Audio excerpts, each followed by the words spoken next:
Jason Schreier. Here's a hot take. I liked Avowed way more than Claire Obscure Expedition 33. I mean, it certainly is a hot take. I'll give him that. One thing that I will say here is he's welcome to have this take. Okay? I want to be clear about this.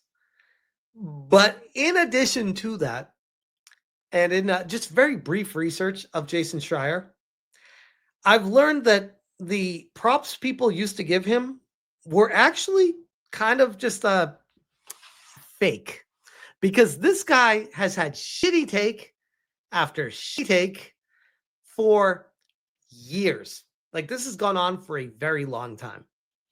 And I quote tweeted saying, Jason Schreier must be referring to the message of the dev team behind making the game.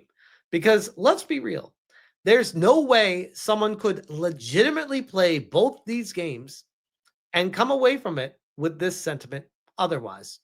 Now, to be clear, and full disclosure, I have not played Avowed yet, but I have watched nearly the entire playthrough between Hypnotic and Varadark, and I am very well informed as to what to expect out of the game, how it plays, and everything about it. But I have not personally played it myself, to be fair and clear. But I have beaten Expedition 33. And just what I experienced with Expedition 33 and seeing what these other creators played through and laughed at, and I as well was laughing at with them throughout the playthroughs, they are two different planets. I mean, if they're not even in the same galaxy as far as quality of the game and as far as which game I'd rather play. This is objectively a terrible take. This tells me you do not play video games if you like Avowed better than Claire Obscure. You're welcome to. I'm not saying you're not allowed this opinion. I'm just saying this is a terrible take. Like, it says a lot about you as a quote-unquote journalist to say these things. And then I started being like, wait a second. This is a really bad take by Jason Schreier. Wasn't he the same guy that made that tweet about Dragon Age the Veilguard saying, go woke, go brr, top of the charts, and then deleted it? Dragon Age the Veilguard was, again, another one of those games in the line of, by all accounts, any actual gamer that plays games would play that game and say, yeah, this is slop. This is not good.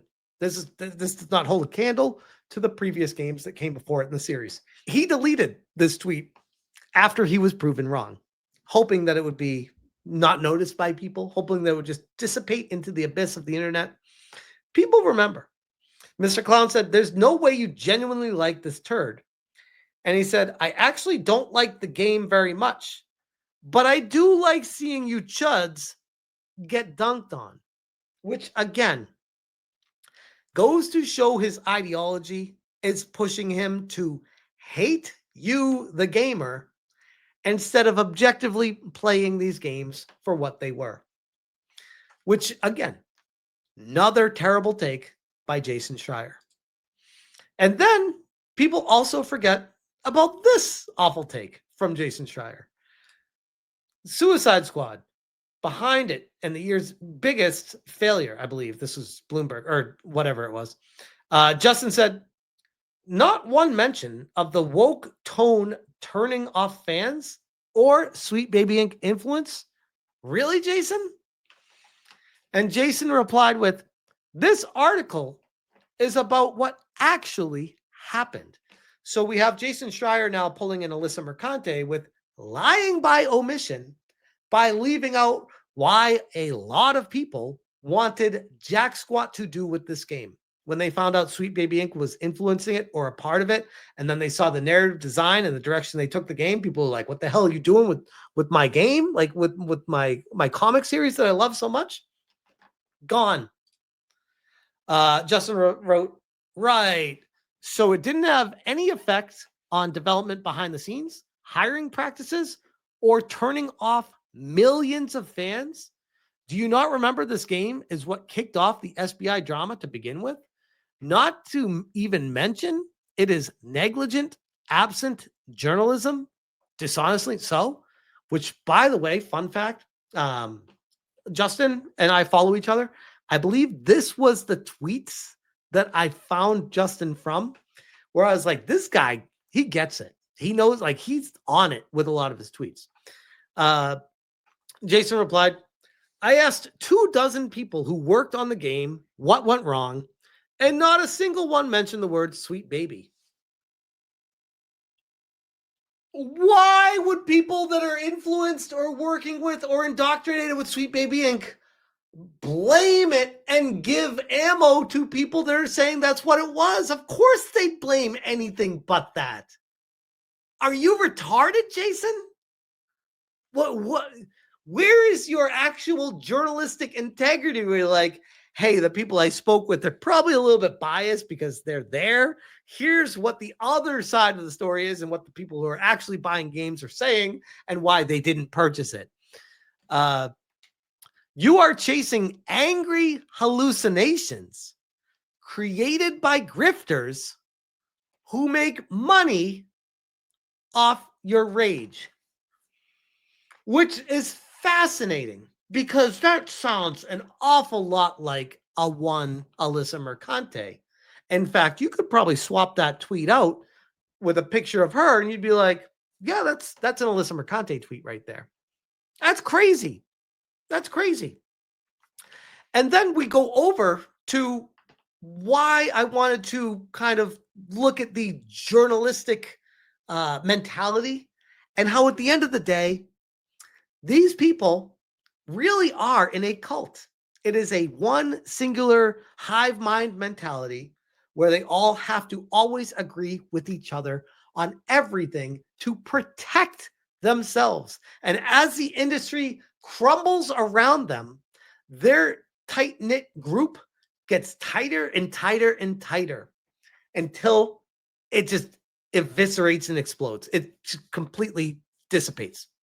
Looking over at Alyssa Mercante, I've studied internet culture for more than a decade, writing about deep fake prawn, harassment at video game conventions, harmful depictions of Muslims in Call of Duty, and more. Highlighting the perils of rage bait content is my expertise. I just so happen to be a victim of it too. So we see these similarities of how these people fall into the tropes of rage bait grifters, rage, grifters, hallucinations. You're falling for their tricks. You're falling for this. You're saying like these people don't have hands that can hold a controller and eyes that can look at a video game. People that are interacting with these journalists can see the games and feel the controller and play it themselves without a problem. They can make their own mind up. They're not mishearing or misunderstanding things. They're reinforcing their own feelings, their own vibes, their understanding of what's wrong. There's a lot of people that I would even argue, especially over the past 5 years or so, that never really got enveloped in the world of YouTube, didn't understand that there were like individual content creators out there, didn't care about any one in particular. If you need to fix something, you load up what you need to fix and you find that video on YouTube, and that's all you use YouTube for. And then at some point, the dynamic changed where you wake up and you realize these games don't feel right anymore. And you start searching to see if you're going crazy. So you might go to forums, you might go to Reddit, you might go to X, and you might end up on YouTube. And you might start searching to see, is there anyone that feels the way I do about this game? Am I crazy? And that's where the conversation starts. And then you get a lot of like-minded people that are rational saying, what the hell is happening to our games? And then we go to the journalists saying, hey, journalists, do your job. Make sure you tell these companies that this is what we want out of our games. And what do the journalists say? You're chasing angry hallucinations created by grifters who make money off your rage. These same people are the ones playing the games too. So you're calling not just the quote unquote grifters out, but you're calling the people playing the games out themselves too. You idiot.